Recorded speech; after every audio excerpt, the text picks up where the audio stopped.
This next request comes to us by Arthur D. Gonzalez Martin, as he selected another webcomic for me to review. It's another werewolf-based one called Moonlit Brew.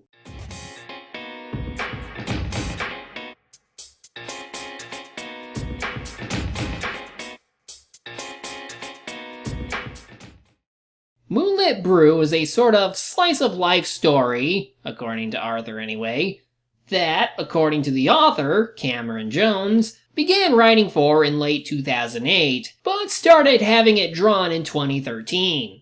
Although, this is one of those comics where the author hires on artists to do the work for them, which is valid. I mean, it still means you have to give direction to what the artists are creating while coming up with your own story. He has had several artists come and gone for one reason or another, so I won't be getting into that. What I am going to do is the first two chapters, Early Bird and The First Shift. Something to note is that there are two versions of Early Bird, the original from 2013, and the remake that came out in 2016, with the artwork done by Atari Betch. I'm of course going to go with that version for this video. Either way, let's see what this brew is like, and if it tastes as good as it sounds. We open with one of our main characters, Sam, comparing his life to a mystery novel. It can be full of sudden twists and turns, and leave you confused before the inevitable climax glues it all together.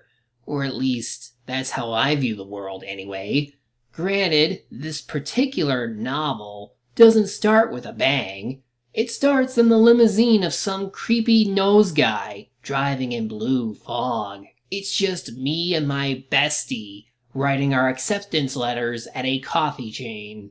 Like you do at any Starbucks, really. But his life is about to change with the arrival of a certain girl. For now, though, he tries to convince his friend, Simon, to take this seriously since it might help them out in the future. Sam might seem like the more level-headed type, but once he sees that girl dropping something as she works here, suddenly he's like, "Oh yeah!" Yes!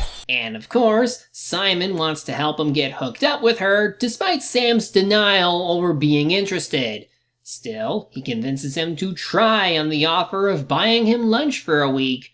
So, he goes up to her and asks to chat. Sure, but if someone wants to order, I gotta cut it short. Especially since everyone else has their hands tied. Now, as you can see, this comic is very much inspired by the likes of anime and manga.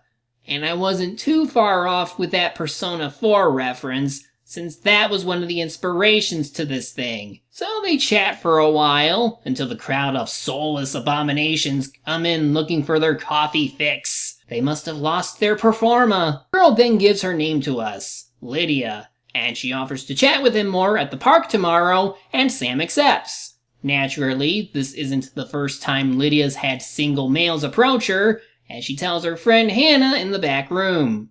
Also, minor typo with the equal sign? Either way, the next day, Sam arrives and is surprised she kept her word. He discusses about his college application, but doesn't know what sort of business he wants to get into. He knows he's trying to get into UW, which is what she's aiming for as well. She plans to become a filmmaker, hoping to turn her hobby into something more. But there's something holding her back. Well, let's just say it's a job I don't want people to see.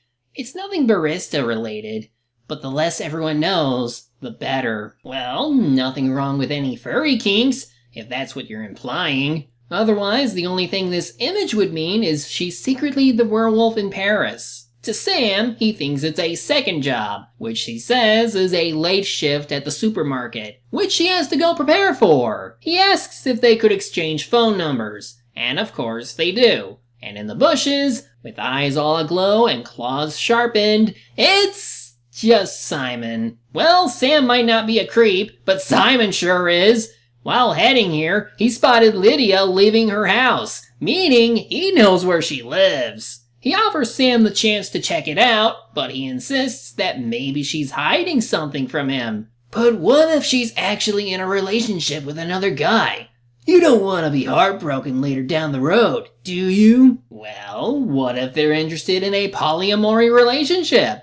I'm sure it could work out. Sam still says no, and Simon is like, okay, but I'm gonna check to see if she made it home. Damn it, Simon, I'm gonna murder ball you! Now if I get that place, I'm gonna break every bone in their body, and then I'm gonna kill them. So they make it to the house, and of course, Simon uses his ninja pervert powers to climb the tree near her window. Sam climbs up too, and he's forced to have to see what Simon sees. A naked woman. Simon is truly the Yosuke of this comic, and then they learn the truth about her. She is, in fact, a werewolf! She spots them, and they of course have to flee. Simon lands safely, but Sam falls flat on his back.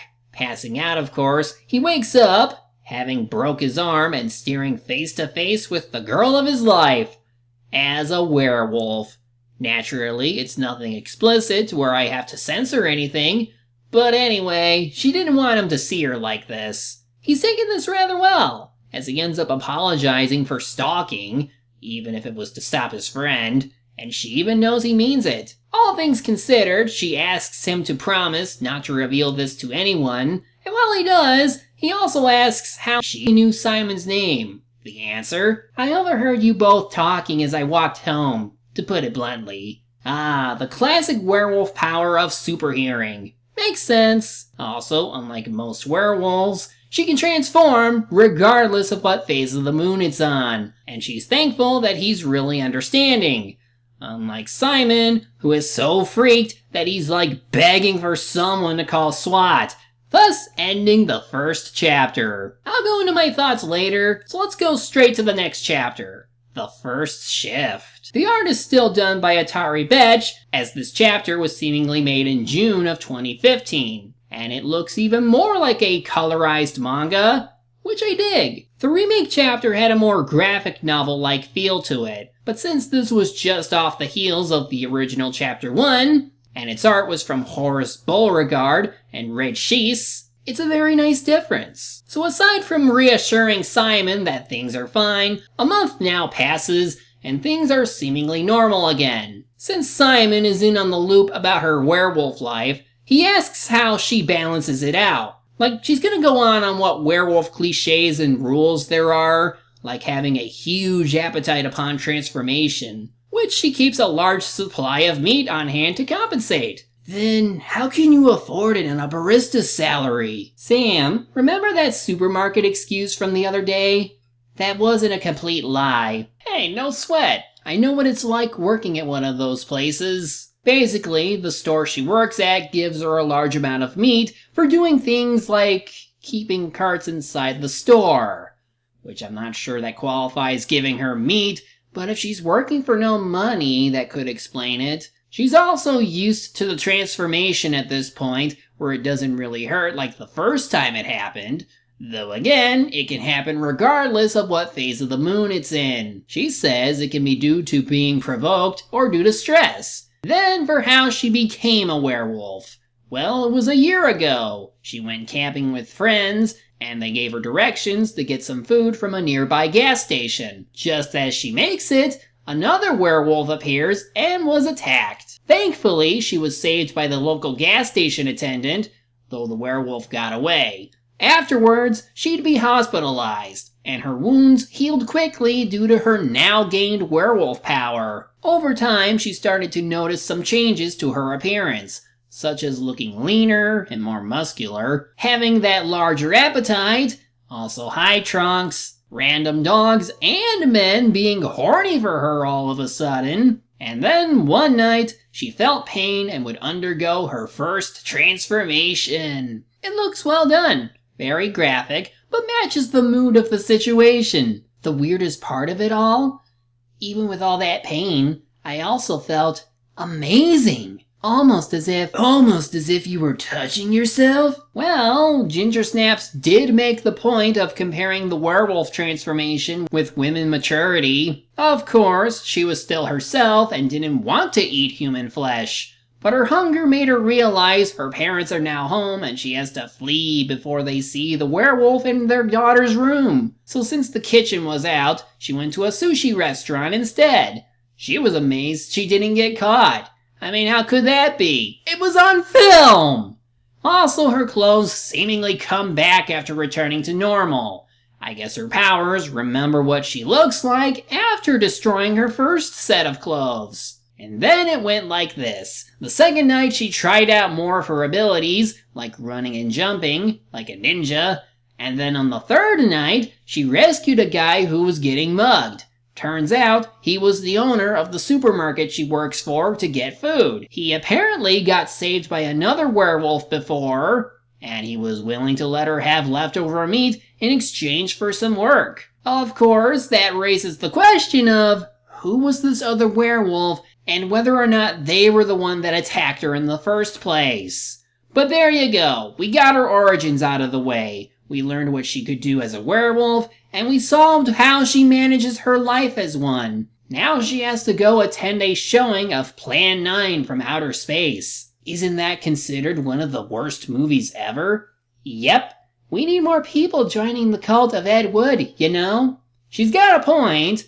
Of course, there's always one other way of watching bad movies. An aeroplane flew. How very strange. So the chapter begins to wind down with Simon wondering if her parents know about all this. But Sam says they dug up enough about her as it is. But as they're about to go eat, we see that there's a camera hiding beneath a bench. It must be someone was listening in this whole time?